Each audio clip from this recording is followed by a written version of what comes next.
वैसे तो भगवान श्री कृष्ण बचपन में बहुत नटखट स्वभाव के थे। विपरीत परिस्थितियां आने पर उनका स्वभाव हमेशा शांत रहता था। कृष्ण जी भगवान विष्णु के अवतार थे और वे यह बात जानते भी थे कि कंस मामा उन्हें बार बार मारना चाहते थे, फिर भी वे शांत रहते थे और समय आने पर कंस के हर प्रहार का मुंह तोड़ दिया। इससे सीख मिलती है कि कठिन समय में भी अपने शांत स्वभाव का त्याग नहीं करना। भगवान श्री कृष्ण हमेशा साधारण जीवन जीने में विश्वास करते थे। गोकुल के राजघराने में परवरिश होने के बावजूद वह अन्य सामान्य बालकों के साथ रहते, खेलते और घूमते रहते थे। उन्हें कभी भी अपने राजघराने का घमंड नहीं था। कभी भी उनका मन बुरा समय आने पर घबराता नहीं था। वह विपरीत परिस्थितियों का डटकर मुकाबला करते थे। उनका मानना था बुरे समय में विवेक पूर्वक काम करना चाहिए।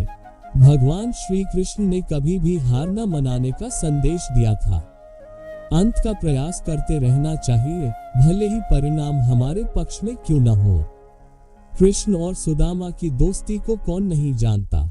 ये दोस्ती महज दोनों के प्रेम के कारण नहीं, बल्कि एक दूसरे के प्रति आदर के कारण भी प्रसिद्ध है। किंतु आज के जमाने में दोस्ती के असली मायने कोई नहीं जानता। माता पिता का हमेशा आदर करना। श्री कृष्ण को जन्म देवकी ने दिया था, लेकिन उनका पालन पोषण यशोदा और राजा नंद ने गोकुल में किया, ये जानते हुए कि उनके अपने माता पिता उनसे दूर हैं। श्री कृष्ण ने उन्हें दिल से प्रेम किया। उनका आदर और सम्मान करने में कोई कसर न छोड़ी। ये कहानी भगवान कृष्ण के बाल्यकाल की है। बचपन में कृष्ण बड़े ही शरारती थे। आए दिन कृष्ण भगवान के नए नए उल्लाहने रोज यशोदा मैया के पास आते रहते थे। इन्हीं उल्लाहनों से तंग आकर एक दिन यशोदा मैया छड़ी लेकर कृष्ण भगवान के पीछे दौड़ी थी और मैया से भगाते भगाते गोविंदा एक कुम्हार के घर घुस गए। उस वक्त कुम्हार अपने काम में व्यस्त था, पर जब कुम्हार की दृष्टि भगवान पर पड़ी तब वह बड़ा ही प्रसन्न हो उठा। कृष्ण बोले, कुम्हार जी मेरी मैया बहुत क्रोधित है और छड़ी लेकर मुझे ढूंढ रही है। कुछ समय के लिए मुझे कहीं छुपा लीजिए। कुम्हार भगवान श्री कृष्ण के अवतार स्वरूप से ज्ञात था। उसने तुरंत कृष्ण जी को एक बड़े से मिट्टी के घड़े के नीचे छुपा दिया। कुछ समय पश्चात जब यशोदा मैया ने वहां आकर पूछा, क्यों रे कुम्हार, क्या तूने मेरे कान्हा को देखा है? तो कुम्हार ने जवाब दिया, नहीं मैया, मैंने नहीं देखा। कुम्हार और यशोदा मैया के बीच हो रहा संवाद भगवान श्री कृष्ण गौर से सुन रहे थे। फिर जब माता यशोदा वहां से चली गई तब कान्हा बोले, कुम्हार जी मेरी माता यदि चली गई हो तो मुझे इस घड़े से बाहर निकालिए। कुम्हार बोला, ऐसे नहीं भगवान, पहले आपको मुझे वचन देना होगा कि आप मुझे 84 लाख यानियों के बंधन से मुक्त कर देंगे। कुम्हार की बात सुनकर कान्हा जी मुस्कुराए और बोले, ठीक कुम्हार, मैं वचन देता हूँ कि मैं तुम्हें 84 लाख यानियों के बंधन से मुक्ति दे दूंगा। अब तो मुझे बाहर निकालो। कुम्हार बोला, मुझे अकेले को नहीं, महाप्रभु मरे पूरे परिवार को भी 84 लाख यानियों के बंधन से मुक्त करने का वचन दीजिए, तो ही मैं आपको घड़े से बाहर निकालूंगा।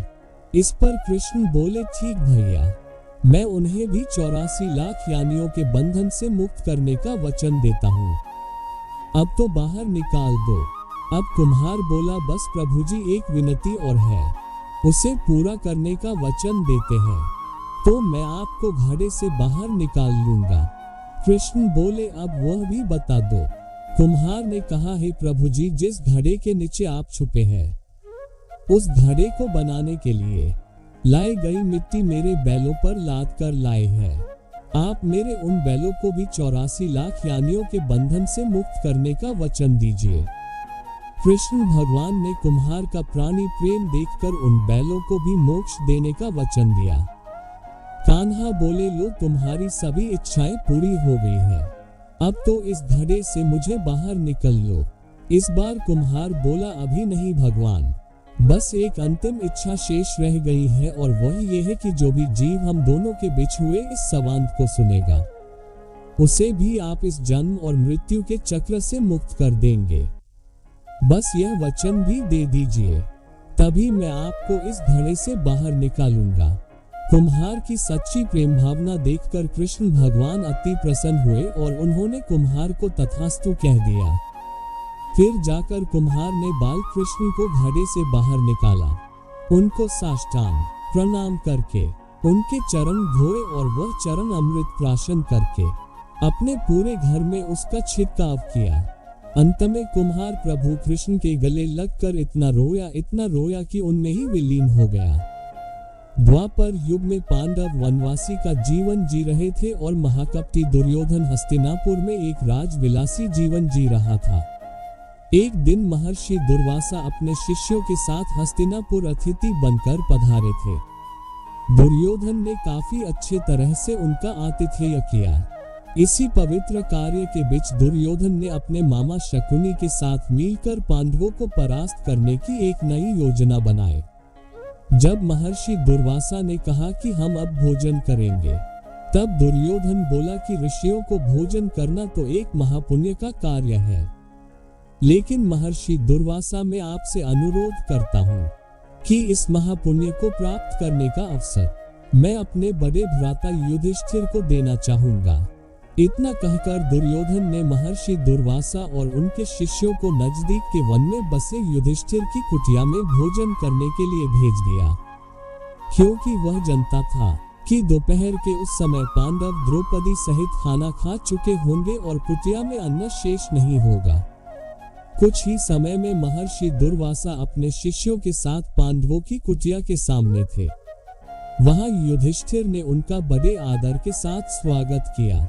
महर्षि दुर्वासा ने युधिष्ठिर को दुर्योधन के साथ हुआ अपना वार्तालाप बता दिया और कहा कि मैं और मेरे शिष्य स्नान के पश्चात भोजन ग्रहण करेंगे।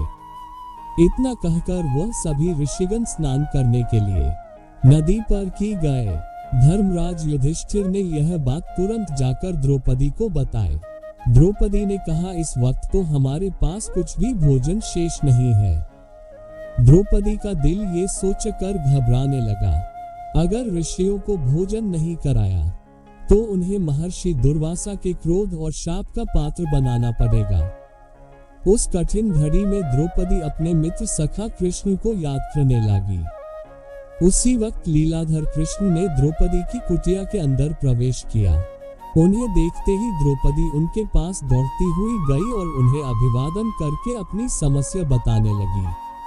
कृष्ण ने कहा, द्रौपदी तुम्हारी समस्या को कुछ समय के लिए भूल जाओ और सबसे पहले मुझे कुछ खाने को दो, मुझे बड़ी जोरों की भूख लगी है।